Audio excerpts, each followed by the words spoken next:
When fashion CEO Damian Reese proposes to copywriter Amani Reed, it's a whirlwind of romance, until she uncovers a secret clause linking their marriage to a fortune. Was it love or a calculated move? Before we get into the story, comment below where in the world you're watching from today. The morning sun streamed through the windows of Glamour Styles headquarters, reflecting off the glass and steel that made up the city's most impressive skyline. Amani Reed hurried through the revolving doors, her simple black dress and blazer, a stark contrast to the flashy outfits worn by most of the women in the building. "Morning, Amani," called the security guard with a genuine smile. Unlike the executives who barely gave him a glance, Amani always stopped to ask about his daughter's soccer games. "Morning, Joe. How'd Sophia do at the championship?" Joe beamed. "3 goals, can you believe it, my little girl?" Amani's smile was warm and real. "That's amazing. Tell her I said congratulations." This was Amani's way, noticing the people others overlooked, caring about the stories that weren't splashed across social media. At 27, she'd learned that real connections weren't about status or attention. They were built in these small, honest moments. In the elevator, she checked her phone and saw the meeting notification, the quarterly campaign review, with the CEO great. Damian Reese had taken over his father's company 2 years ago and turned it from a respected fashion house into a global empire. His face was on magazines, his dating life fueled gossip sites, and his arrogant smirk made Amani roll her eyes every time she saw it online. Not that she sought out news about him, but when your boss is one of People magazine's most eligible bachelors, it's hard to avoid hearing about his latest yacht party or model girlfriend. The elevator doors opened to the 30th floor, and Amani made her way to her desk. Her space was organized and simple, a small potted plant, a framed photo of her mother, and a stack of notebooks. No trinkets, no clutter. "He's here already," her colleague Zoe whispered, appearing beside her desk. Zoe was everything Amani wasn't: loud, dramatic, and desperately trying to get noticed by upper management. Damian Reese in the flesh, wearing that blue suit that makes his eyes look like the ocean. Amani tried not to smile at Zoe's breathless description. "I'm sure his eyes are lovely, but I'm more concerned about him approving the Harmony skincare campaign. I've been working on that copy for weeks." "God, Amani, you're the only woman in this building who wouldn't sell a kidney for 5 minutes alone with that man." "I like my kidneys where they are, thanks." Amani gathered her notes and laptop. "Is everyone in the conference room already?" The glass-walled conference room was buzzing with energy when Amani entered. 6 department heads and their assistants were arranged around the massive table, all of them sneaking glances at the man standing by the window. Even Amani had to admit there was something about Damian Reese that commanded attention. Tall, with dark hair that seemed deliberately tousled, and yes, those eyes were startlingly blue against his tan skin. He was on his phone, nodding at whatever the caller was saying, his voice a low murmur. Amani took a seat near the back, opened her laptop, and began reviewing her notes. No fussing with her hair, no nervous smoothing of her dress. She was here to do a job. Let's get started. Damian's voice cut through the chatter as he took his place at the head of the table. "I've got a flight to Milan in 3 hours, so I need everyone to be concise." The marketing director, Richard Palmer, immediately launched into a presentation about market trends and consumer demographics. Amani noticed how the women in the room leaned forward when Damian spoke, how they laughed a little too loudly at his mild jokes. It was exactly the kind of behavior her mother had warned her about. "Never let a man see how much you want him to notice you," Catherine Reed had told her daughter. "That's when they know they can break your heart." Her mother had learned that lesson the hard way. Amani's father had been charming, handsome, and completely unreliable. He disappeared when Amani was 8, leaving Catherine to raise their daughter alone. The quick trip to the store had turned into 19 years of silence. Catherine had never stopped loving him, though. Even as cancer took her strength, she'd kept hoping he might return. Amani had watched her mother waste away, waiting for a man who never deserved her in the first place. "Ms. Reed, your campaign," Amani snapped back to the present. Damian Reese was looking directly at her, one eyebrow raised. The room had gone quiet. "Yes, Of course. She stood, connecting her laptop to the projector. Unlike the nervous energy of previous presenters, Amani's movements were calm and precise. The Harmony skincare line targets women over 40 who value authenticity over artificial. Beauty standards, she began. No flashy introduction, no attempt to impress, just the facts delivered with quiet confidence. As she spoke, she felt Damien's eyes on her. Not the casual glance he'd given the others, but a focused gaze. She ignored it and continued her presentation. The tagline I've developed is, "Real beauty doesn't hide." It speaks to the brand's commitment to enhancing natural beauty rather than masking it. She showed slides of the campaign, elegant, simple, effective. When she finished, she didn't look at Damien for approval. She simply sat down and waited for questions. "That's refreshing," Damien said after a moment. "No gimmicks, no false promises, just honest communication about a quality product." He leaned forward. "Who came up with the concept?" "Ms. Reed." "Dead," Richard jumped in. "She's been with us for 3 years. One of our most talented copywriters." Now Damien was really staring at her, like he was trying to solve a puzzle. Amani met his gaze politely, but without the adoring expression he was probably used to seeing. "Well done, Ms. Reed. I'd like to see more of this approach across all our campaigns." "Thank you, Mr. Rees." She nodded and returned to her notes. The meeting continued, but Amani could feel something had shifted. Damien kept glancing her way, even when others were speaking. It wasn't the look of a boss evaluating an employee. It was something else entirely. When the meeting ended, everyone gathered their things and began filing out. Amani was packing up her laptop when Damien approached. "Ms. Reed, do you have a moment?" Up close, he was even more intimidating, over 6 feet tall with shoulders that filled out his custom suit perfectly. But Amani didn't shrink back or flutter her eyelashes like Zoe would have. "Of course, Mr. Rees. I'm curious about your background. You don't seem to follow the usual playbook around here. Was that a compliment or criticism?" Amani couldn't tell. "I believe in letting the work speak for itself," she said simply. He studied her face. "Most people try very hard to impress me.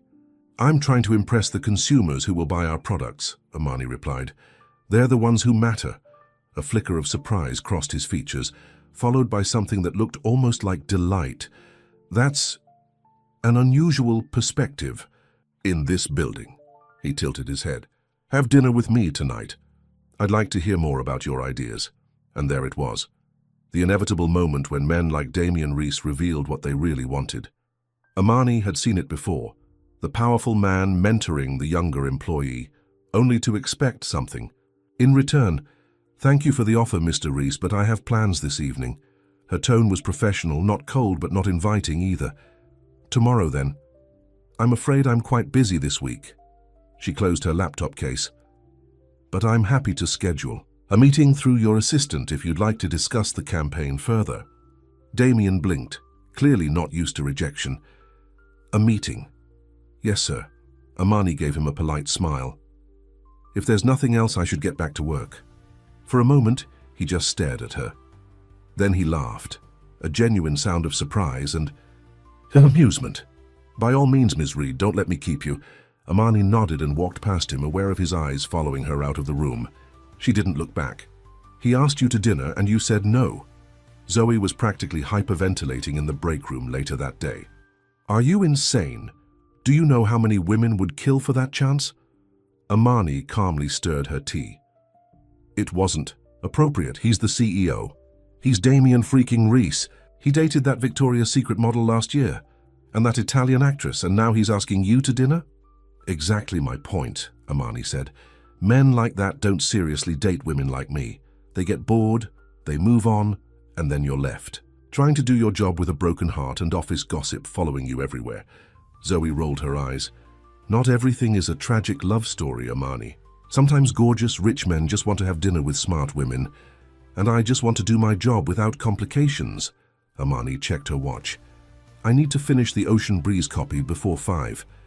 As she walked back to her desk, Amani couldn't help thinking about Damien's face when she'd turned him down. He hadn't seemed angry, more intrigued, like she was a new species he'd discovered. Well, he'd forget about her by tomorrow. Men like Damien Reese always had a new distraction waiting. But he didn't forget. The next morning, Amani found a coffee. On her desk, not from the cart in the lobby but from Café Laurent, the expensive French place 3 blocks away. A simple note was propped against it. Their tea selection is better. Next time?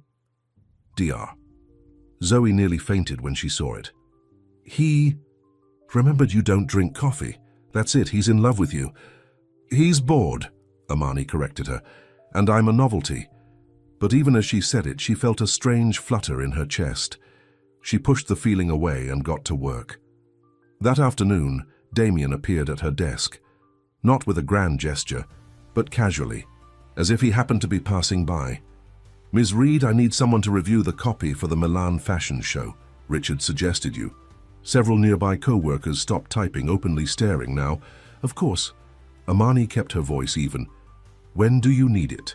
Now, if possible? In my office? Amani gathered a notebook and pen, ignoring Zoe's exaggerated wink, from across the room. She followed Damien to the executive elevator, aware of the whispers trailing behind them.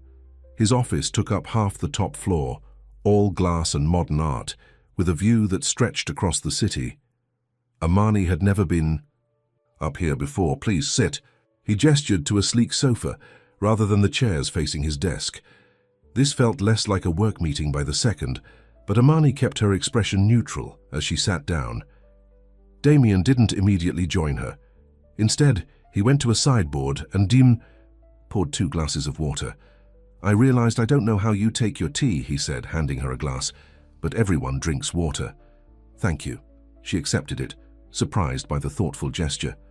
About the Milan copy? Yes, of course. He sat down, not too close, but close enough that she caught the scent of his cologne, something subtle and expensive. But first, I wanted to apologize if my dinner invitation made you uncomfortable. That she hadn't expected. Powerful men didn't usually acknowledge when they'd overstepped. It's fine, Mr. Reese. Damien, please. He smiled. Not the practiced smile from magazine covers, but something a little more hesitant. And it's not fine if it made you uncomfortable. I should have been more professional. Amani wasn't sure how to respond. This wasn't following the script she expected. The truth is, he continued, your presentation yesterday was the most genuine thing I've heard in this building in months. No flattery, no attempts to impress me or read what I wanted to hear. Just honest work. He leaned back. It's rare in my world. There was something in his eyes, a flicker of vulnerability that seemed out of place on Damien Reese's perfect face. I'm just doing my job, Amani said, and I'm making it awkward. He laughed softly. Let's start over. I have the Milan copy here, and I genuinely would value your input. He handed her a folder, and for the next hour they worked side by side, discussing language and messaging. Damien listened to her suggestions, asked thoughtful questions, and never once made her feel like this was a pretext for something else. By the time they finished, the sun was setting, casting a golden glow across the office. This was helpful, Damien said as Amani gathered her things. Thank you, Ms. Reed. Amani. The sound of her name in his voice did something strange to her heartbeat. You're welcome. Damien. The familiarity felt foreign on her tongue. As she turned to leave, he spoke again. Would it be completely inappropriate if I asked about that tea now? Not dinner, just tea. In the middle of the day in a public place. Amani hesitated. Every instinct told her to keep her distance, to protect herself from becoming another conquest story. But there had been something different about him today, something real beneath the polished surface. I think that would be acceptable, she said finally. The smile that spread across his face was like sunrise, genuine and warm, and nothing like the smirk she'd seen in magazines. Tomorrow? 1 o'clock? I'll meet you in the lobby. Amani nodded, suddenly unable to trust her voice. As she walked to the elevator, she could feel his eyes on her again. But this time, just before the doors closed, she allowed herself one glance back. Damien was still watching her, that same sunrise smile on his face. and for the first time Amani felt the wall around her heart shift ever so slightly. Back at her desk, she found a small envelope tucked beneath her laptop. Inside was a handwritten note. "Every woman wants something from me. You're the only one who never asked, so now I'm asking, what would it take for you to look at me the way I've been looking at you?" Amani's fingers trembled as she folded the note and slipped it into her pocket. Maybe some walls were meant to come down after all. Amani couldn't sleep that night. The note from Damien lay on her nightstand, and her eyes kept drifting to it in the darkness. What was she doing? Getting involved with the CEO was exactly the kind of mistake she'd promised herself she'd never make. Her small apartment was quiet except for the distant sounds of traffic. On the wall hung her mother's favorite painting, a simple landscape of rolling hills that had once hung in their living room. It was one of the few things Amani had kept after Catherine died. "What would you tell me to do, Mom?" she whispered. Catherine. Reed had been a practical woman, but she'd also believed in taking chances, at least before Amani's father had broken her heart. The next morning, Amani dressed with slightly more care than usual.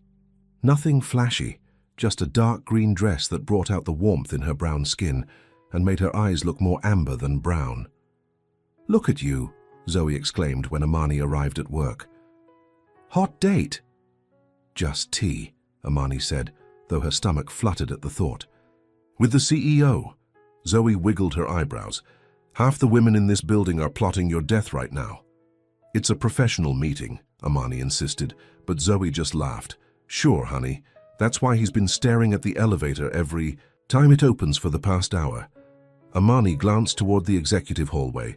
Sure enough, Damien was standing by his assistant's desk, pretending to review something on her computer. As if sensing Amani's gaze, he looked up and their eyes met across the office floor. He smiled, that same genuine smile from yesterday, and Amani felt her cheeks warm as she turned back to her computer. When 1 o'clock rolled around, she took the elevator down to the lobby with as much composure as she could manage. Damien was already waiting, looking more casual than she'd ever seen him, in dark jeans and a light blue button-down shirt with the sleeves rolled up. "You came," he said, as if he'd been worried she might change her mind. "I said I would."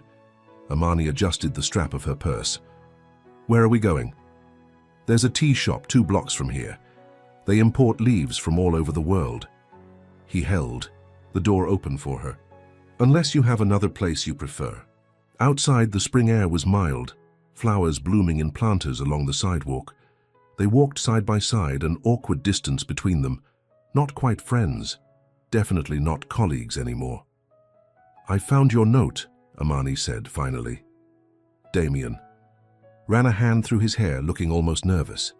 "Too forward?" "Honest," she replied, "but I'm not sure what you expect from me."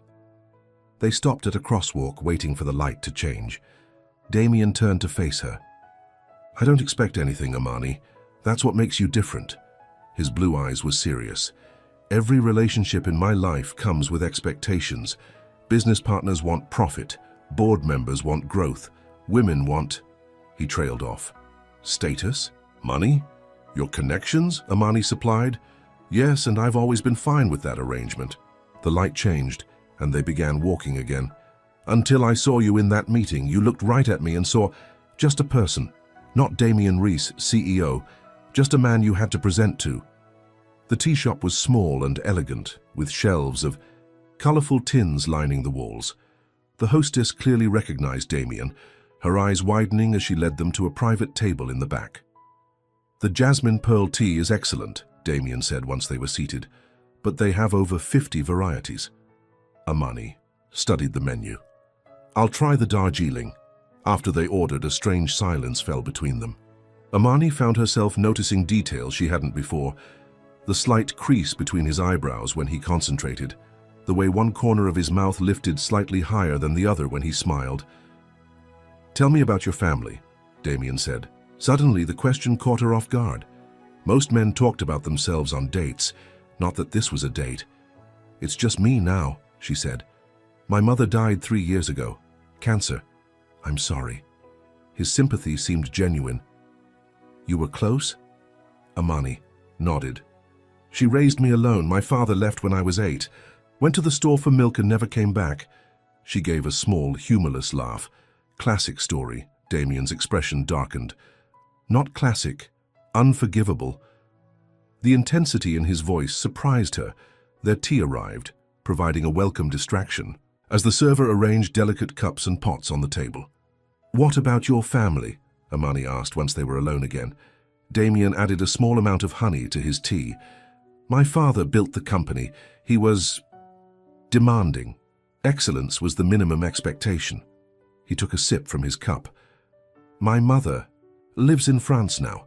They divorced when I was 12. That must have been difficult," he shrugged. "It taught me that relationships have expiration dates. People leave when they get what they want or when something better comes along." "Not all people," Amani said softly. Their eyes met over the table, and for a moment neither spoke. "Is that why you turned down my dinner invitation?" Damien asked. "You thought I'd get what I wanted and disappear?" Amani considered lying, then decided against it. "Yes, men like you—" "Don't say men like you as if you know me," he interrupted, his voice gentle despite the words. "You've read about me in gossip columns. That's not knowing someone." He was right, and Amani felt a twinge of shame. Wasn't she doing exactly what she hated, judging someone based on appearances? "You're right. I'm sorry." She took a sip of her tea, gathering her thoughts. "But you have to admit, your reputation doesn't suggest you're looking for anything serious. And what if I am? With the right person?" The question hung in the air between them, heavy with possibility. Before Amani could respond, Damien's phone buzzed. He glanced at it and frowned. "I'm sorry, I need to take this. It's Milan." He stood, stepping away from the table to answer. Amani watched him through the window as he paced outside, his expression growing more serious by the second. When he returned, his entire demeanor had changed.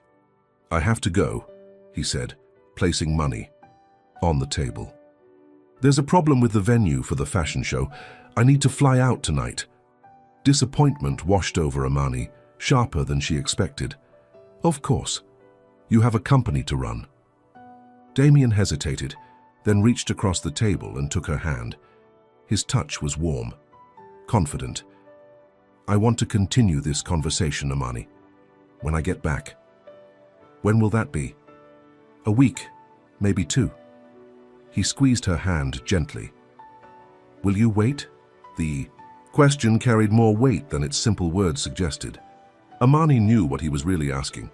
Would she give him a chance despite her reservations? Despite his reputation and position? "I'll be here," she said finally. "I have deadlines anyway." His smile returned, brightening his entire face. "I'll call you." He stood to leave, then paused. "And Amani, thank you for the tea." After he left, Amani remained at the table, thoughts swirling. What was she doing? Opening herself up to exactly the kind of pain her mother had warned her about, and yet there had been something in Damien's eyes. Something real beneath the polished exterior. 2 weeks turned into 3 with only occasional text messages from Damien. The Milan crisis had expanded to include Paris and London. Celebrity clients were making demands. Investors were concerned. Every rational part of Amani told her this was proof. Men like Damien didn't have room in their lives for real relationships. She threw herself into her work, staying late at the office, taking on extra projects. "You're avoiding thinking about him," Zoe accused one evening as they worked late. "I'm doing my job," Amani countered. "You check your phone every 10 minutes. Amani couldn't deny it. Despite her best efforts, she'd started looking forward to Damien's messages. Small glimpses into his world. A photo of sunrise over Milan with the caption, "Wish you could see this." A quick update about negotiations. A simple, "Thinking of you." That had made her heart race. "It doesn't matter," Amani said, putting her phone face down. "He lives in a different world." "Maybe he wants you in his world," Zoe suggested. The idea was both thrilling and terrifying. On Friday afternoon, nearly a month after their tea date, Amani was preparing to leave when a delivery arrived. A small package wrapped in simple brown paper.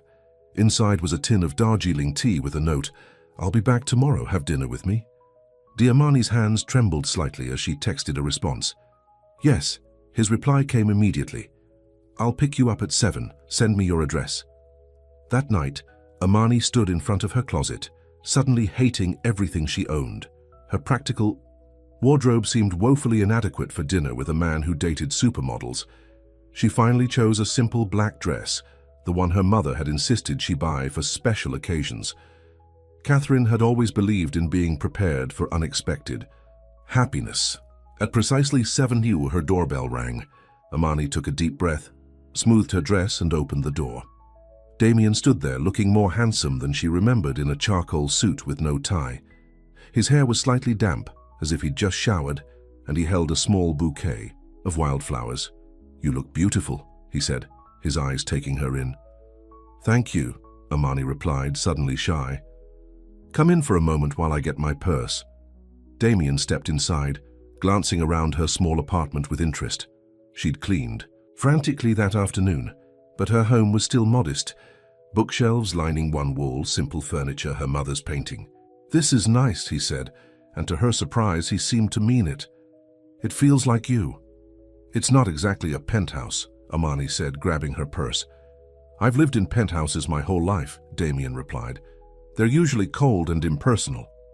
He nodded toward her bookshelves. "You read a lot." "Books were my escape growing up. Mom and I didn't have much, but we always had library cards." Damien touched the spine of one book gently. "My father considered fiction a waste of time." There was something in his voice, a hint of old pain that made Amani want to know more. But he was already moving toward the door. "Ready?"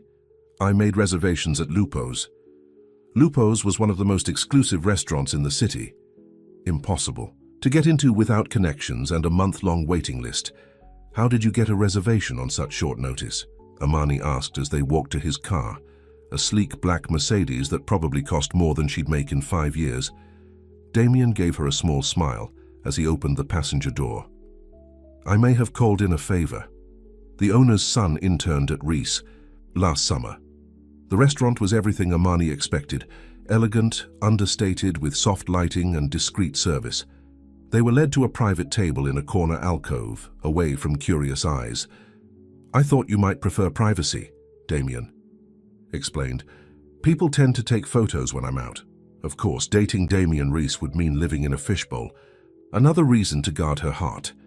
But as the evening progressed, Amani found it harder to remember all the reasons she should keep her distance.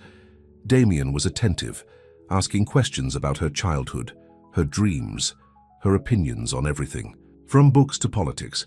He listened when she spoke, really listened, not just waiting for his turn to talk. "You're different than I expected," she admitted over dessert. "Different good or different bad?" "Good," she said. "More real." Damien's expression softened. "I've had a lifetime of being Damien Reese, heir to the empire. It's exhausting sometimes." He reached across the table, his fingers brushing hers. "With you, I can just be Damien." The touch of his hand sent electricity through her veins. Amani realized with startling clarity that she was falling for him, despite her reservations, despite everything she'd promised herself. "Why me?" she asked suddenly. "You could have anyone." "That's exactly why." He took her hand fully now, his thumb tracing circles on her palm. "Everyone wants Damien Reese. No one wants just Damien. And you think I do?" "I think you see me," he said simply. "The real me. And I see you too, Amani. Not just the brilliant copywriter or the beautiful woman, but the person underneath who loves books and takes care of everyone except herself." Amani felt exposed, as if he'd somehow read her soul. But instead of feeling vulnerable, she felt seen, truly seen perhaps for the first time. After dinner, Damien drove her home, the city lights creating a kaleidoscope of colors through the car windows. At her door, they stood facing each other, the air between them charged with unspoken feelings. "I'd like to see you again," Damien said, his voice low. "Tomorrow?" Amani knew she was at a crossroads. She could protect herself, keep her distance, avoid the potential heartbreak, or she could take a chance. "I'd like that," she said softly. Damien smiled, that sunrise smile that made her heart flip, and leaned down slowly, giving her time to pull away if she wanted. But Amani didn't move. His lips met hers in a gentle kiss that quickly deepened, his hand coming up to cradle her face. When they finally broke apart, Both were breathless. "Good night, Amani," he whispered, his forehead resting against hers. "Good night, Damien." She watched him walk back to his car, feeling as if her world had shifted on its axis. As she entered her apartment, her phone pinged with a text message. "I've been looking for you my whole life without even knowing it. Thank you for finally seeing me." Amani pressed the phone to her heart, a smile spreading across her face. For the first time in years, she allowed herself to hope. The next few weeks passed in a blur of happiness. Damien took her to art galleries, hidden restaurants in the city, and quiet walks in the park. At work, they maintained a professional distance, but everyone noticed the change in both of them. "He actually smiles in meetings now," Zoe whispered one day. "The board members don't know what to make of it." Amani couldn't deny her own transformation. She found herself laughing more, taking more risks with her creative work, opening up in ways she hadn't since her mother died. But doubts still crept in late at night. Their worlds were so different. Damien's life was filled with galas and business trips, while Amani preferred quiet evenings at home. And despite his attentiveness, she still wondered if this was just a novelty for him, the thrill of pursuing someone who hadn't immediately fallen at his feet. One evening, as they sat on her small balcony sharing a bottle of wine, Amani decided to voice her concerns. "Where is this going, Damien?" He set down his glass, his expression serious. "Where do you want it to go?" "That's not an answer." "I'm falling in love with you, Amani." The directness of his statement took her breath away. "Is that answer enough?" Words failed her. Damien reached for her hand. "I know it's fast, I know you have doubts, but I've never felt this way about anyone." His eyes held hers, intense and vulnerable. "You make me want to be better, not just as a businessman, but as a person." Amani felt tears gather in her eyes. "I'm scared," she admitted. "Your life is so different from mine. The women you've dated before were never you," he interrupted. "Those relationships were transactions. They wanted my name, my connections. I wanted beautiful arm candy for events." He moved closer, cupping her face. "This is real, Amani. You and me. The question is, are you brave enough to trust it?" Before she could answer, his phone rang. The special ringtone he used for emergency business calls. Damien sighed, checking the screen. "I have to take this. It's the Tokyo office." While he took the call inside, Amani remained on the balcony, thoughts churning. Was she brave enough? Could she trust not just Damien but herself to handle whatever came with loving a man like him? Damien returned, looking troubled. "I'm sorry, but I need to go. There's a situation that requires my immediate attention." "Of course." Amani nodded, used to these interruptions by now. "Is everything okay?" "Just business." He kissed her quickly. "We'll continue this conversation tomorrow, I promise." But something in his expression worried her. He seemed suddenly distant, his mind already miles away. The next day, Damien didn't come to the office, nor did he call or text. Amani tried to focus on her work, telling herself he was just busy with the Tokyo crisis. "Have you seen this?" Zoe appeared at her desk, holding out her phone. On the screen was a gossip site with the headline, "Rice back with former flame, CEO spotted with Model X at Tokyo Hotel." The photo showed Damien entering a hotel with a stunning blonde woman, his hand on the small of her back. Amani felt the floor tilt beneath her. She'd been a fool after all. Her mother had been right. Men like Damien didn't change. They just got bored and moved on. "I'm sure there's an explanation," Zoe said uncertainly. But Amani could barely hear her over the roaring in her ears. Everything she'd feared was coming true. She'd let down her guard, opened her heart, and now her phone buzzed with a text from Damien. "Need to talk. Can I come over tonight?" Of course he wanted to talk, to let her down gently, to explain that it had been fun, but he needed to move on, that his ex understood his lifestyle in ways Amani never could. With trembling fingers, she typed her reply. "Don't bother. I've seen the photos. I understand perfectly." Then she turned off her phone, gathered her things, and walked out of the office, head held high despite the tears threatening to fall. She would not let Damien Reese see her cry. She would not become her mother, waiting for a man who would never truly be hers.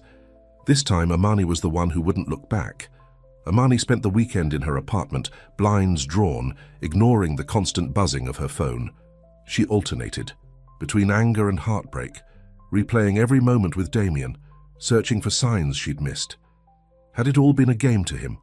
The pursuit of the one woman who hadn't immediately fallen at his feet? By Monday morning, she'd steeled herself. She would not fall apart. She would go to work, hold her head high, and pretend Damien Reese had never touched her heart. But when she arrived at the office, there was a commotion near the reception desk. A massive arrangement of wildflowers, like the small bouquet Damien had brought to her apartment, but multiplied 100-fold, dominated the entire area. "They're for you," Zoe said, appearing at her side with wide eyes. "There must be $500 worth of flowers here." Amani's heart thumped painfully. "Take them away. Donate them to a hospital or something." "But there's a card. I don't want to see it." Amani walked past the flowers toward her desk, aware of curious eyes watching her. "And if Mr. Reese calls or comes by, I'm in a meeting. All day." Zoe followed her, lowering her voice. "Don't you at least want to hear his explanation? That woman in the photo is Sophia Laurent. They dated 2 years ago before he took over the company." "I don't care if they dated 2 centuries ago," Amani said, turning on her computer. "He was with her in Tokyo while telling me he was falling in love with me. That's all I need to know." Throughout the morning, Damien called her desk phone 4 times. Amani let it go to voicemail. He sent emails marked urgent, personal, which she deleted unread. At noon, a delivery arrived with lunch from her favorite sandwich shop and another note, which she also refused. "You're being stubborn," Zoe said as they worked on the seasonal campaign in the afternoon. "At least listen to what he has to say."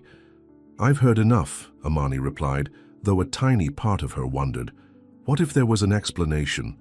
What? If she was throwing away something real because of her fear? No. The photo didn't lie. Damien had been with his ex in Tokyo, his hand intimately placed on her back as they entered a hotel. Some things didn't need explaining. At 5 o'clock, as Amani was packing up to leave, Richard Palmer appeared at her desk. "Ms. Reed, I need you to bring the Hunter sportswear copy to the executive conference room." "Can't it wait until tomorrow? I'm on my way out." Richard shifted uncomfortably. "It's urgent. Mr. Reese specifically requested you." So this was Damien's new tactic, using her job to force a meeting. Anger flared in Amani's chest. Fine. But it will be a strictly professional conversation. She gathered the Hunter file and followed Richard to the elevator. The executive floor was quiet, most of the staff already gone for the day. Richard led her to the conference room, opened the door for her, then quickly disappeared. Damien stood by the window, looking out at the city. He turned when she entered, and Amani was struck by how tired he looked. Dark circles under his eyes, his usually perfect hair disheveled, as if he'd been running his hands through it repeatedly. "Thank you for coming," he said quietly. "I didn't, so have much choice." Amani placed the file on the table, keeping her voice businesslike. "Here's the Hunter copy you requested. Is there anything else, Mr. Reese?" "Amani, please, I have plans this evening, so if there's nothing else..." It wasn't what it looked like. Damien stepped toward her, desperation in his eyes. "Sophia is engaged to the head of our Tokyo office. I was escorting her into the hotel for a business dinner. Her fiancé met us inside." Amani faltered. That wasn't what she'd expected him to say. "Why should I believe you?" Damien pulled out his phone and pulled up a photo. It showed Damien, Sophia, and an Asian man, all raising glasses around a restaurant table. The man had his arm around Sophia's shoulders. "Takashi Yamamoto. They're getting married in December." Damien set the phone down. "I would never hurt you like that, Amani. Never." Relief and embarrassment washed over her in equal measure. She'd jumped to conclusions, let her fears and insecurities dictate her response without giving him a chance to explain. The gossip sites publish whatever gets them clicks, Damien finished. They cropped Takashi out of the photo deliberately. He moved closer. "I tried to call you. I sent messages, flowers. I thought you were trying to let me down gently." Amani looked away, ashamed now. I thought I was just another conquest, and you'd gotten bored. Bored? Damien's voice was incredulous. Amani, I've never felt this way about anyone before. When you wouldn't answer my calls, I thought I'd lost you. The raw emotion in his voice broke through Amani's last defenses. She looked up, meeting his gaze. I was scared, she admitted. Relationships in my life, they don't last. People leave. I'm not going anywhere. Damien reached for her hands, and this time she let him take them. But this misunderstanding makes me realize something. We need to be clear about what we want. He led her to the chairs, sitting down across from her, but still holding her hands. I want a future with you, Amani. Not just dating, not just fun. A real partnership. His eyes held hers, serious and sincere. But I need to know if you can trust me, if you can believe in us, even when the world gives you reasons to doubt. It was the question at the heart of everything. Could she trust him? More importantly, could she trust herself to take this risk? I want to, she whispered. But I've spent so long protecting myself, it's hard to stop. Then we'll take it one day at a time. He squeezed her hands gently.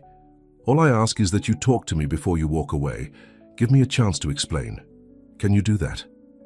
Amani nodded, feeling the tight knot in her chest begin to loosen.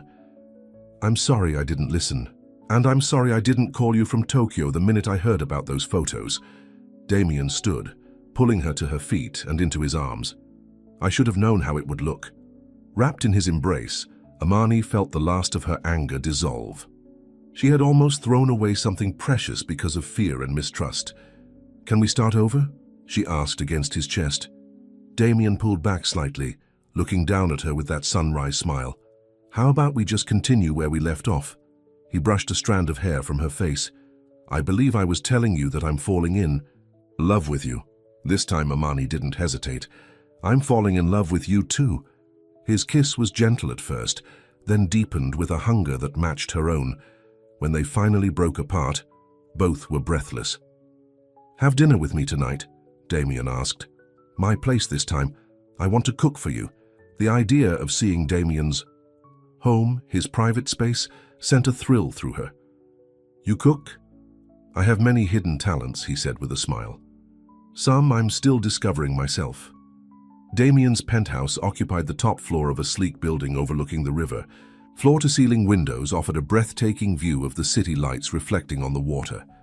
But what surprised Amani most was how warm it felt. She'd expected a showplace, cold and impersonal, designed to impress. Instead, she found comfortable furniture, bookshelves filled with well-read volumes, and photographs on the walls. This isn't what I imagined, she said as he took her coat. What did you imagine? Chrome and glass and no personality?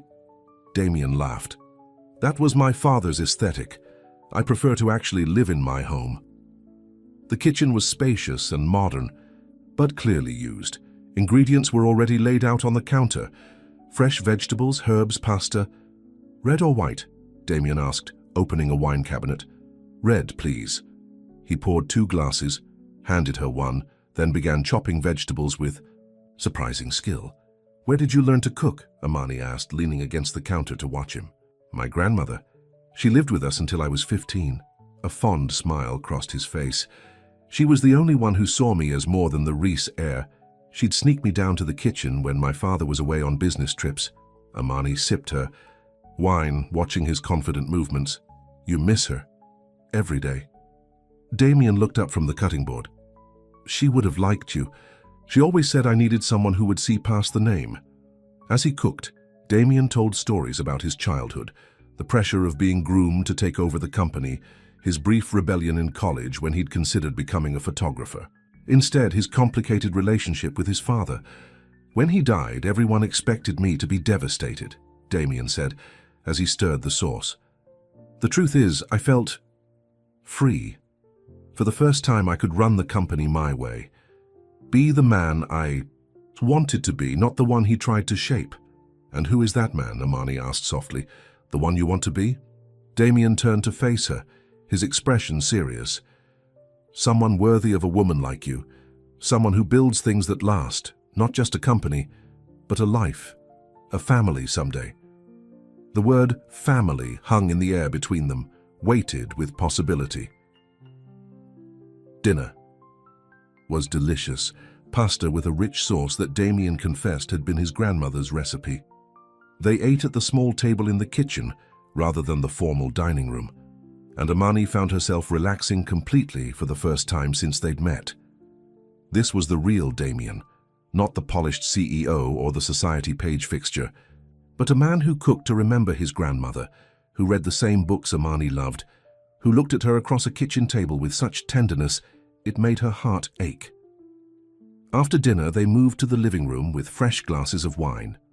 Amani gravitated toward the bookshelves, examining his collection.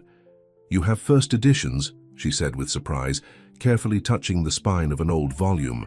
"Another rebellion?" Damien said, coming to stand beside her.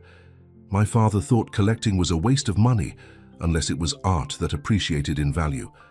I buy books because I love them." Amani turned to find him watching her with an expression that made her breath catch.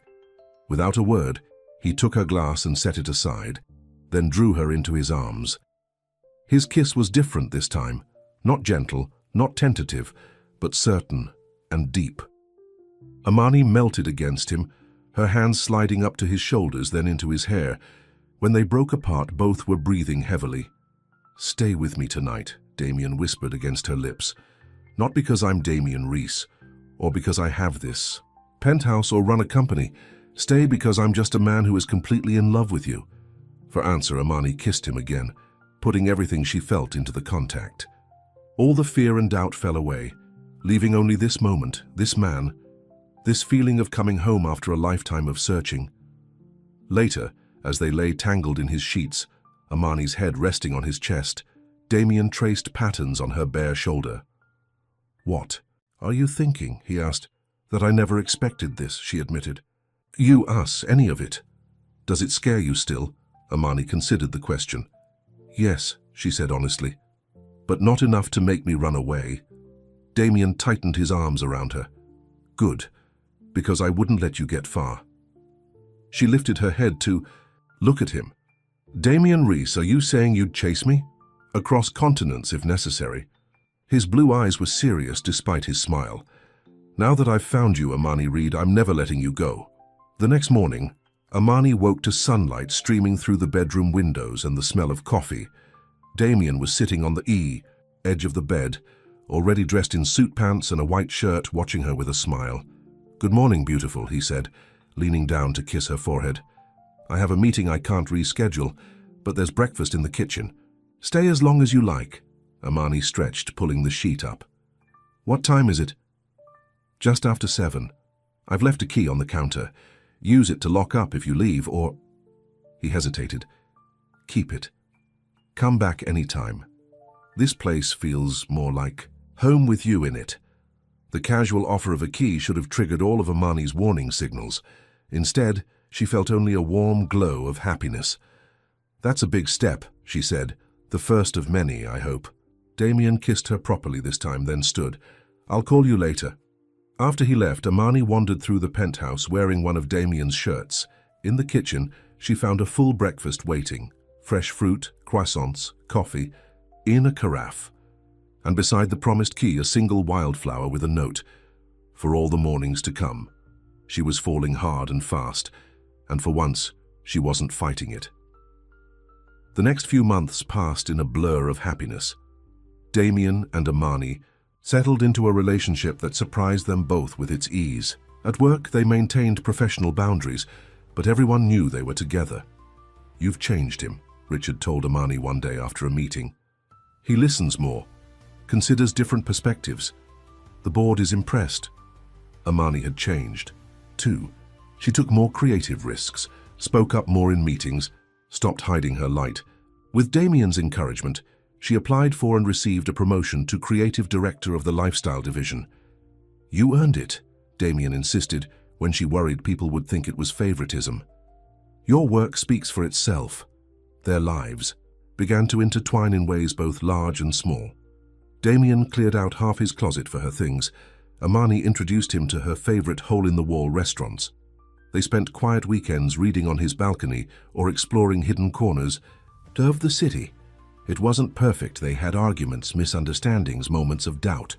Damien's work still took him away sometimes. Amani still had moments of insecurity when she saw photos of him with beautiful models at company events. But they talked through these challenges, learning each other's patterns, building something, stronger with each obstacle overcome. Then came the Milan Fashion Week, the biggest event in Reiss Fashion's calendar. This year was particularly important, as Damien was unveiling a new sustainable luxury line that had been his passion project. "I want you to come with me," he told Amani over dinner one night, "not just as my girlfriend, but as part of the creative team. Your work on the campaign has been brilliant." Amani hesitated. Going to Milan meant stepping fully into Damien's world. The cameras, the gossip sites, the public scrutiny. "There will be a lot of attention," she said. "Your ex-girlfriends will be there, people will talk." "Let them," Damien said with a shrug. "I'm proud to have you by my side, Amani, in every way." So she agreed, spending the next few weeks in a whirlwind of preparations. The marketing team created materials, the PR department arranged interviews, and Amani found herself at the center of the biggest campaign launch in the company's history. The night before they were due to leave for Milan, Damien took her to dinner, at the small tea shop where they'd had their first date. They sat at the same table, ordered the same tea, and reminisced about those early days. "Do you remember what you asked me that day?" Damien said as they finished their meal. "You asked, why you? Why out of all the women I could have, did I choose you?" Amani nodded, remembering her suspicion, her certainty that a man like Damien couldn't possibly want someone like her for genuine reasons. "I gave you some answer about how you saw the real me," Damien continued. "But I've had months to think about it now, and I realize the truth is much simpler." He reached across the table for her hand. "I chose you because you're the one I can't imagine living without, the one who makes everything better just by being there." There was something in his voice, a nervousness she rarely heard from confident Damien Reiss. Before she could respond, he stood up, coming around to her side of the table, and then, to her complete shock, he knelt down on one knee. The entire tea shop went silent. Amani's heart seemed to stop, then race ahead at double speed. "Amani Reed," Damien said, his voice steady despite the vulnerability in his eyes. "You walked into that meeting room 8 months ago and didn't give me a second glance. You made me work for every smile, every moment of your time. You saw past the name and the money and the reputation to the man underneath." He pulled a small box from his pocket. "I promised myself I wouldn't rush this, that I'd give you time, but I've known since that first day that you're the one I want to spend my life with." He opened the box to reveal a ring. Not the massive diamond she might have expected, but a simple, elegant design with a deep blue sapphire surrounded by smaller diamonds. "The same color as your eyes," Amani whispered, tears gathering in her own. Damien nodded. "I had it made specially." He took a deep breath. "Amani Reed, will you marry me? Not because I'm Damien Reiss with all that comes with that name, but because I'm just a man who loves you more than I ever thought possible." Time seemed to stop as Amani looked into the eyes of the man kneeling before her. This was everything. She'd been afraid to want, everything she'd convinced herself she couldn't have, but the answer was simple as breathing. "Yes," she said, her voice breaking on the word. "Yes, Damien, I'll marry you." His smile was radiant as he slipped the ring onto her finger. The tea shop erupted in applause as he stood and pulled her into his arms, kissing her with a joy that matched her own. "I love you," he murmured against her lips. "I will spend every day making sure you never regret this moment." Back at the penthouse, their home now in all the ways that mattered, they celebrated with champagne on the balcony, the city lights spread out below them like stars. "Are you happy?" Damien asked, his arm around her shoulders as they looked out at the view. "Completely," Amani replied, leaning into him. "Though I'm a little worried about Milan now. This ring is going to cause a stir." Damien laughed. "Let it. I want the whole world to know you've chosen me." The next morning, as they prepared to leave for the airport, Damien received a call that took him into his office. Amani continued packing, her ring catching the light every time she moved her hand. She still couldn't quite believe it was real. When Damien emerged from his office, his expression had changed. He looked troubled, distracted. "What's wrong?" Hermione asked, immediately concerned. "Just a business issue. Nothing for you to worry about." But he wouldn't meet her eyes. The first time, since they'd been together, that he'd shut her out this way. "Damien, talk to me. We're partners now, remember?" She touched his arm gently. He sighed, running a hand through his hair. "It's complicated. Some information has come to light about one of our suppliers. Potential labor violations. I need to handle it before the show." "Of course, we'll deal with it together." Damien shook his head. "No, I need you to go ahead to Milan with the team. Make sure everything is ready for the launch. I'll follow tomorrow." Alarm bells rang in Amani's mind. Why was he suddenly pushing her away? "I can stay and help you here." "Amani, please." His tone was firmer now. "I need you in Milan. This is important." Something was wrong, very wrong. But she couldn't put her finger on what. The old fear stirred in her chest. Was this how it started? The slow withdrawal, the secrets, the separation? No. She trusted Damien. He loved her. They were engaged. Whatever this was, they would face it together. "Are you sure everything's okay?" she asked one more time as the car arrived to take her to the airport. Damien kissed her, but it felt distracted. "Everything's fine. I'll see you tomorrow." He helped load her luggage, then stood watching as the car pulled away. And for the first time since she'd known him, Amani felt like Damien Reese was hiding something from her. The flight to Milan was long and uncomfortable, her mind racing with possibilities. Was there more to this supplier issue? Was the company in trouble? Or was it something personal? Second thoughts about their engagement. When she landed, messages were waiting from the team, but nothing from Damien. She checked into the hotel, attended the pre-show meetings, and tried to focus on the work, but worry gnawed at her. That evening, as she returned to her hotel room exhausted, her phone rang with Damien's ringtone. "Hey," she answered, relief flooding her voice. "I've been worried. How are things there?" "Fine," Damien said, his voice oddly formal. "The situation is under control. I'll be on the first flight tomorrow." "That's good." Amani hesitated. "Damien, are you sure everything's okay? You sound strange." "I'm just tired." There was a pause. "Listen, Amani, about the engagement." Her heart froze. "What about it?" "We should keep it quiet for now. With this supplier issue, the timing isn't right for a public announcement." The distance in his voice hurt more than the words themselves. This wasn't her Damien, the man who'd knelt before her just days ago, who'd wanted the world to know she'd chosen him. "I don't understand," she said quietly. "What's really going on, Damien?" "Nothing. I just think—" He broke off as a voice sounded in the background, a woman's voice. "Who's there with you?" Amani asked, a chill running through her.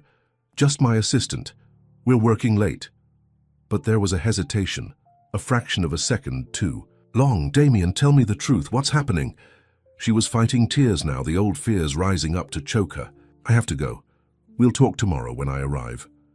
And then, almost as an afterthought, "I love you, Amani." The call ended, leaving her staring at the phone in her hand. The sapphire ring suddenly felt heavy on her finger, the promise it represented. Now clouded with doubt, unable to sleep, Amani went down to the hotel bar for a cup of tea. The space was nearly empty, except for a middle-aged woman sitting alone in the corner. Something about her seemed familiar, though Amani was certain they'd never met. As she waited for her tea, the woman approached. "Excuse me," she said in lightly, accented English. "You're Amani Reed, aren't you, from Reese Fashion?" Amani nodded cautiously. "Yes, I am." The woman smiled, but it didn't reach her eyes. "I thought so. I've seen your photo with my son." Amani's cup nearly slipped from her hand. "Your son?" "Damien Reese," the woman said, extending her hand. "I'm Eleanor Reese, his mother." The world seemed to tilt beneath Amani's feet. Damien had told her his mother lived in France, that they weren't close. He'd never mentioned she would be in Milan. "He's never brought a girlfriend to Fashion Week before," Eleanor continued, her eyes falling to the ring on Amani's finger. "And certainly never given one that ring." "You recognize it?" Amani found her voice at last. "Of course, it was my mother's, a family heirloom." Eleanor's expression softened slightly. "He must care for you very much." Before Amani could process this information, Eleanor's phone buzzed. She glanced at it, then back at Amani with a strange expression. "I'm sorry, but I need to go. It was nice meeting you, Ms. Reed. Perhaps we'll speak again soon." As Eleanor walked away, Amani noticed she'd left something on the bar, a business card. But when Amani turned it over, it wasn't Eleanor's information. It was a handwritten note. "Meet me tomorrow, 10 a.m. Cafe Romano. There are things about my son you need to know before the wedding." Amani stared at the card, a sense of foreboding washing over her. What had Eleanor meant? What secrets was Damien keeping? And most troubling of all, why had his mother seemed so surprised to see Damien's grandmother's ring on Amani's finger? With a sinking heart, Amani realized that the fairy tale she'd allowed herself to believe in might be unraveling before her eyes. Tomorrow would bring answers, but she wasn't sure she was ready for them. As she rode the elevator back to her room, her phone buzzed with a text message from Damien. "Had to postpone my flight. Will explain everything when I see you. Trust me. Amani, please." But for the first time since she'd fallen in love with him, Amani wasn't sure she could. Amani barely slept that night. She kept staring at her engagement ring, remembering Eleanor's surprised expression. Why would Damien's mother be shocked to see a family heirloom on her finger? And what were these things she needed to know before the wedding? Morning came with a thick fog over Milan, matching Amani's clouded thoughts. She dressed carefully in a simple black dress and jacket, trying to prepare herself for whatever revelations awaited. Cafe Romano was a small establishment tucked away on a side street, far from the fashion district where most of the industry. People were gathering. Amani arrived early, choosing a table in the corner where she could watch the door. Eleanor Rees entered precisely at 10, dressed in an elegant cream suit that highlighted her still beautiful features. There was no denying where Damien had gotten his striking blue eyes. "Thank you for coming," Eleanor said, taking the seat across from Amani. "I wasn't sure you would." "Why wouldn't I?" Amani asked, keeping her voice steady despite her racing heart. Eleanor studied her for a moment. "Because you love my son. And sometimes we prefer not to know the truths that might hurt us." A server came to take their order. Espresso for Eleanor, tea for Amani. Neither spoke until the drinks arrived. "You're wearing my mother's ring," Eleanor finally said. "The one Damien's father gave me when we got engaged." She stirred her espresso. "The one I returned to him when I left." Amani touched the sapphire band. "Damien said he had it made for me." A flicker of sadness crossed Eleanor's face. "The first of many lies, I'm afraid." She set her spoon down. "Ms. Reed, how much do you know about my son's life before he took over the company?" "I know he worked in various divisions to learn the business, that he briefly considered becoming a photographer instead." Amani recalled the stories Damien had shared during quiet evenings together. That his relationship with his father was complicated. Complicated. Eleanor repeated the word with a bitter laugh. "That's one way to put it." She leaned forward. "What has Damien told you about me? About why I left?" "Not much," Amani admitted. "Just that you live in France now, and that you and he aren't close." Eleanor nodded slowly. "I expected as much. Damien has always been skilled at rewriting history to suit his needs." She took a sip of her espresso. "I don't live in France, Ms. Reed. I live in New York. In fact, I've lived there since the divorce, except for the 3 years I spent trying to rebuild my relationship with my son." Confusion washed over Amani. "But Damien said—" "My son says many things," Eleanor interrupted gently. "The truth is often more complicated." She reached into her handbag and pulled out a small photo album, sliding it across the table. "Before I tell you why I asked you here, I want you to see these." Amani opened the album with trembling fingers. The first photo showed a younger Damien, maybe 25, with his arm around a pretty brunette. They were laughing, heads close, together clearly in love. "Her name was Rebecca," Eleanor said softly. "They met in college. She was studying education, wanted to teach children with special needs. No family money, no connections, just a kind heart and a genuine love for my son." Amani turned the page. More photos of Damien and Rebecca, at a beach, at what looked like a family dinner, building a snowman. "They were engaged," Eleanor continued. "Damien gave her that ring, the one you're wearing now." His father was furious. The Rees heir was expected to make a strategic marriage, not follow his heart. A cold feeling spread through Amani's chest. What happened to her? Damien chose the company, Eleanor said simply. His father made it clear, Rebecca or the Rees legacy. He couldn't have both. Amani's mind was racing, trying to reconcile the man she loved with this story. So he broke it off? In the cruelest way possible. Eleanor's voice hardened. He told her he'd never really loved her, that she'd been convenient while he was figuring out his life, that she wasn't Rees material. He broke her heart to please his father and secure his inheritance. Amani felt sick.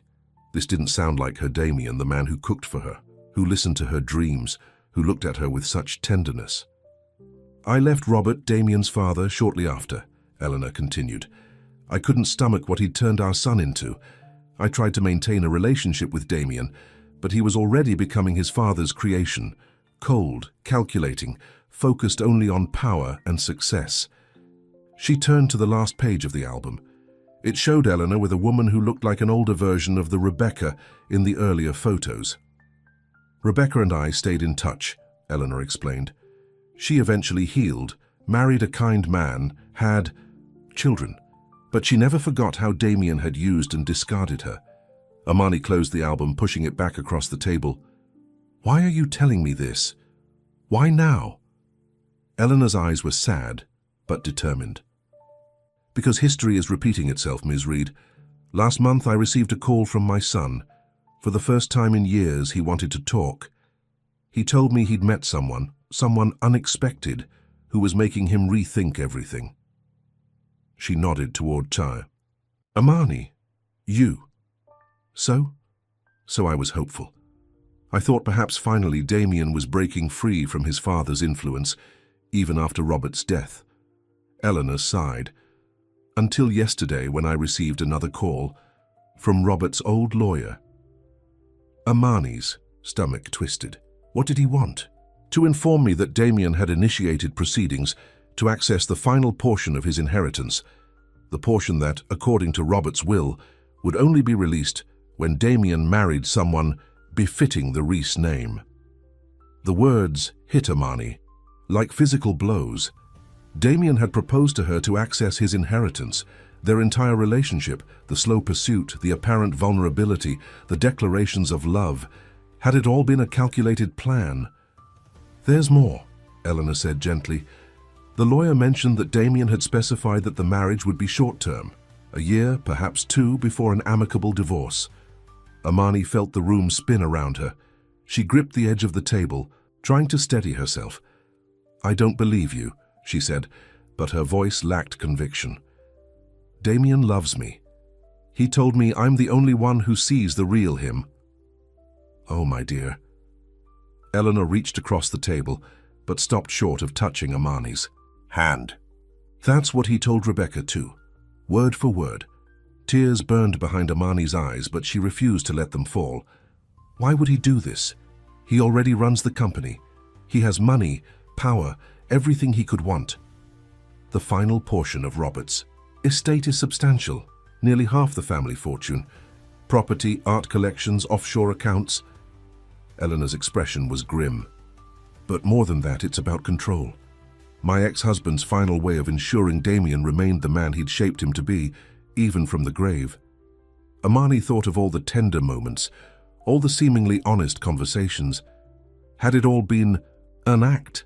The carefully calculated pursuit of a woman who hadn't immediately fallen at his feet, who presented just enough of a challenge to be interesting. What about the supplier issue? The reason he didn't come to Milan with me? There is no supplier issue, Eleanor said. Damien's been in meetings with the family lawyers, arranging the inheritance transfer to coincide with your wedding. The final piece clicked into place.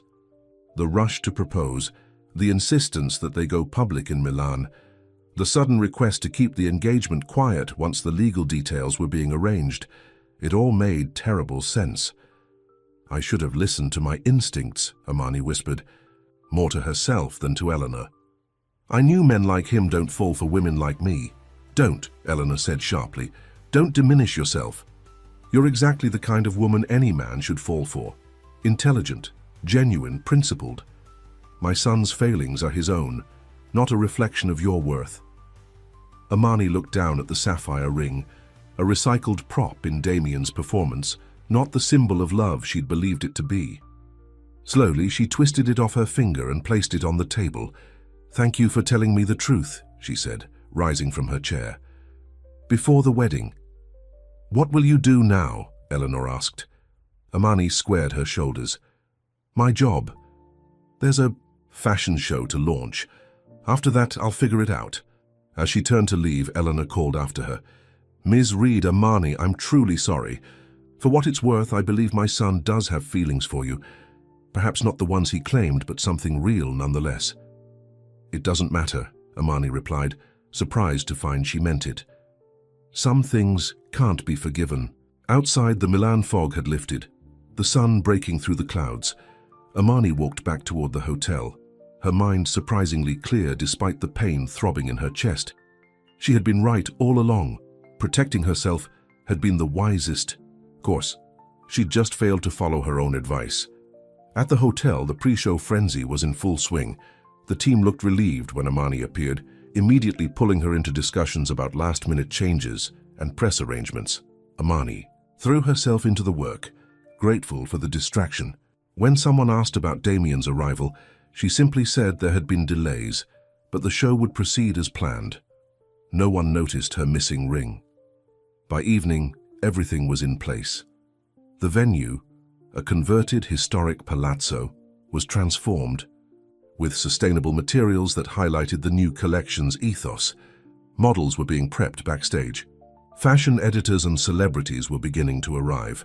Amani stood in the wings, clipboard in hand, reviewing final details with the production team when a familiar voice spoke behind her. "There you are."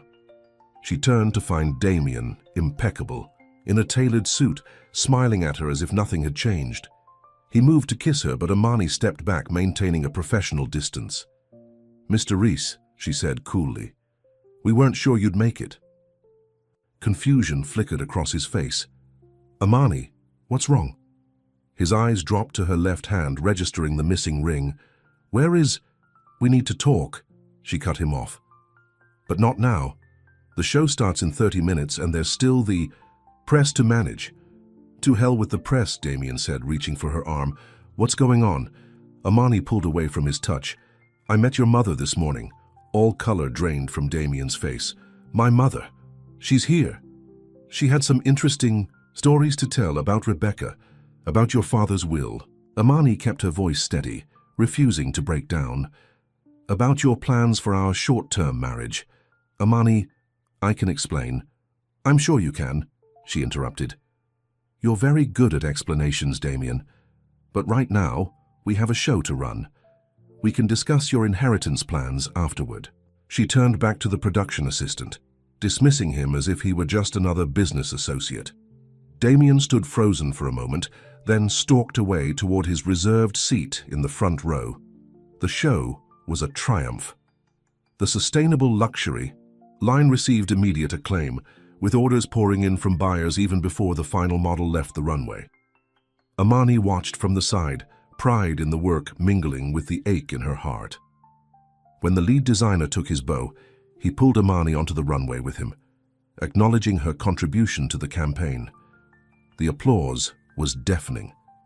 From her new vantage point, Amani could see Damien in the front row, his face a mask of conflicting emotions as he watched her. The after-party was held in the palazzo's garden, fairy lights twinkling in the trees as fashion's elite mingled and celebrated. Amani moved through the crowd, accepting congratulations, making connections, playing her role perfectly. She was speaking with an important editor when Damien appeared at her side. "Excuse us for a moment," he said to the editor, then took Amani's elbow, steering her toward a quiet corner of the garden. "You've avoided me all night," he said once they were alone. "You need to let me explain."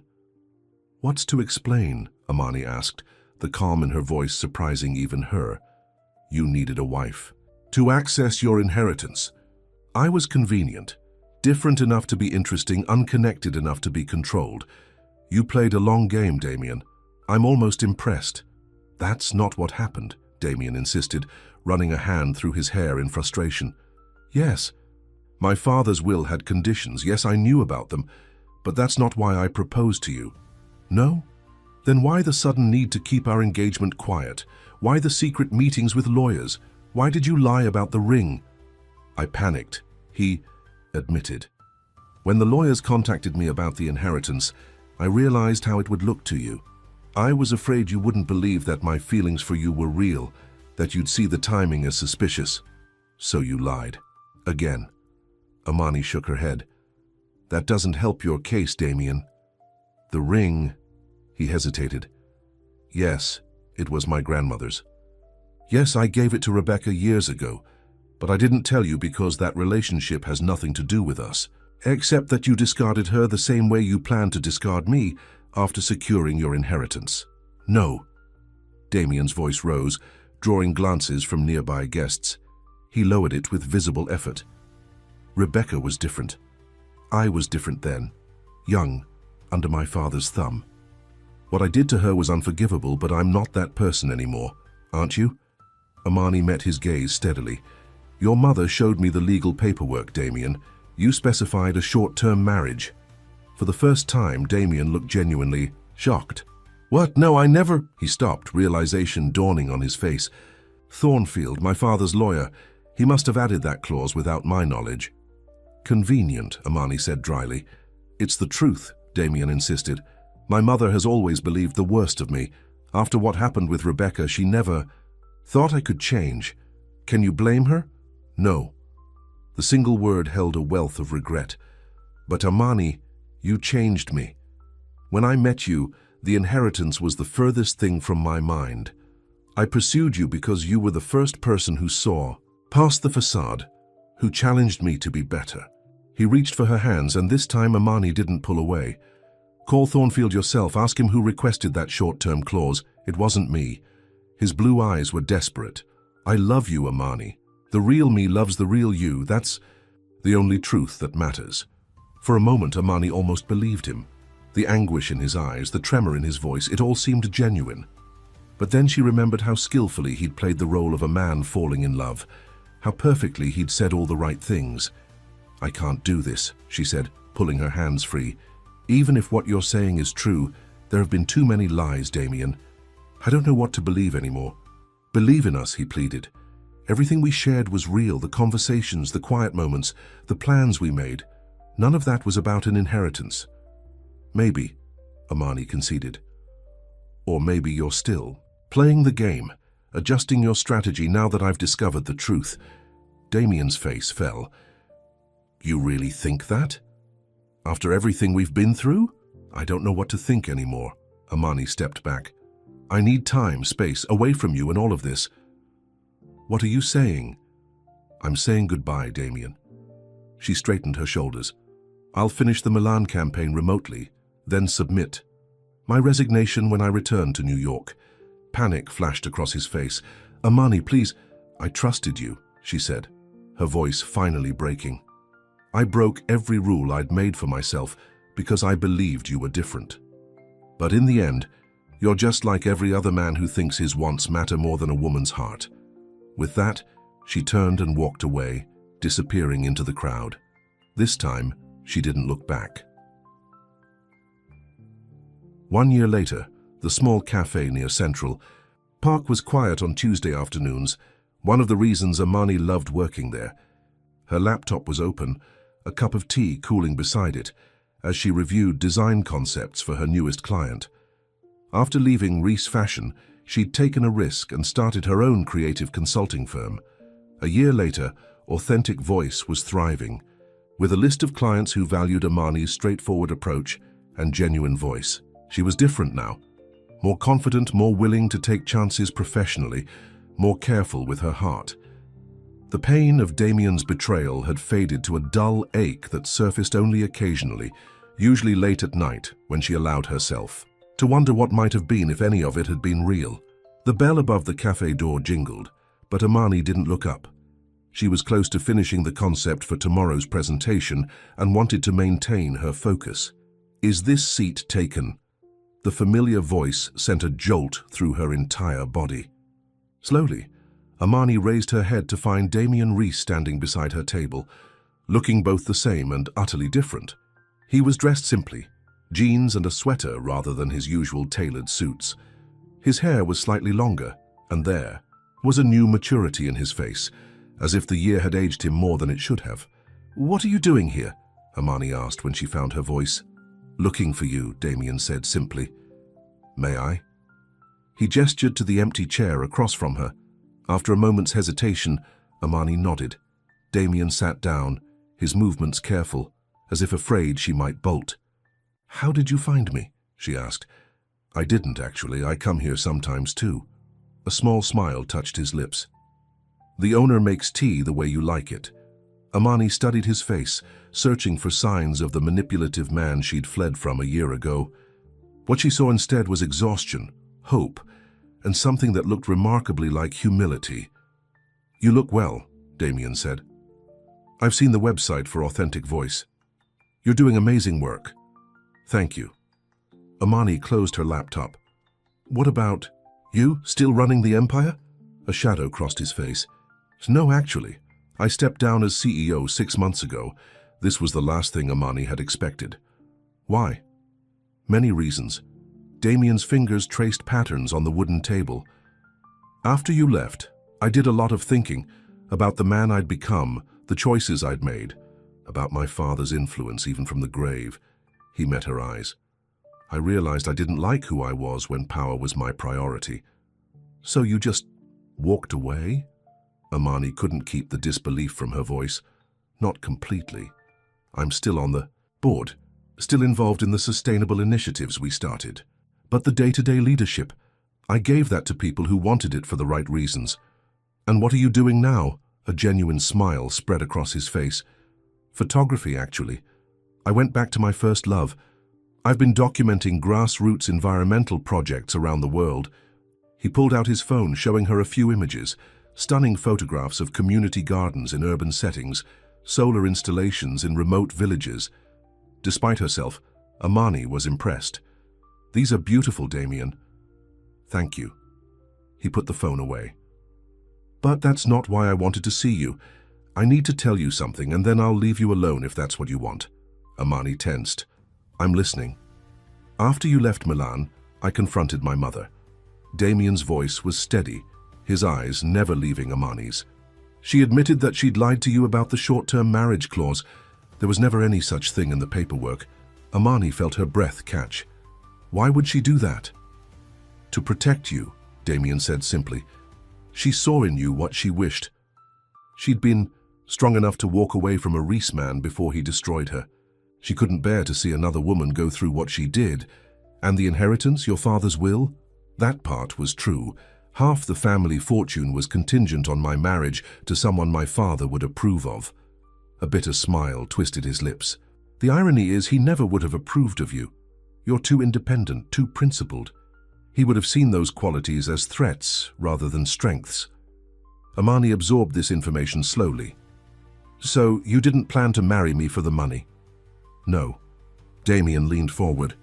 "I wanted to marry you because I loved you, because you made me want to be better than my father, better than the version of myself I'd been pretending to be for years." "Then why didn't you tell me about the will?" Amani asked. "Why the secrets? The lies?" "Fear," Damien admitted. "I was afraid if you knew about the inheritance condition, you'd never believe my feelings were genuine. That you'd always wonder if I was using you." His laugh was hollow. "Instead, my silence made exactly that happen anyway." They sat in silence for a moment, the weight of the past year hanging between them. "I walked away from the inheritance," Damien said finally. "I told the lawyers to donate it all to educational charities. Every penny." Amani's eyes widened. "You gave up half the Reese fortune?" "Money didn't matter anymore, not after I lost you." He reached across the table, not quite touching her hand. "I'm not telling you this to win you back, Amani. I know I destroyed your trust. I know some things can't be forgiven. Then why are you here?" "Because you deserve the truth. All of it." His eyes held hers, vulnerable in a way the old Damien never would have allowed. "And because even though I have no right to ask, I want to know if there's any chance, even the smallest possibility, that you might someday be willing to start over. Not where we left off, but from the beginning, as two different people who've both grown from their mistakes. Amani looked at the man across from her, not Damien Rees, wealthy CEO, but just Damien, a photographer with regrets and hopes like anyone else. The man she'd glimpsed beneath the polished exterior, the one she'd fallen in love with despite her better judgment. "I don't know," she said honestly. "A lot has happened. I've worked hard to rebuild my life without you in it." Disappointment flickered in his eyes, but he nodded. "I understand it was selfish of me to even ask." He started to rise. "I should go." "Damien," Amani said, surprising herself. Maybe we could start with tea." He froze, hope dawning on his face. "Tea?" "Just tea," she clarified. "No promises, no expectations, just two people getting to know each other again." The smile that spread across his face was the same sunrise smile she remembered, genuine, warm, reaching all the way to his eyes. "I'd like that very much," he said softly. As he went to the counter to order, Amani watched him, a strange sense of calm settling over her. She didn't know if she could ever fully trust him again, if the wounds of the past were too deep to heal.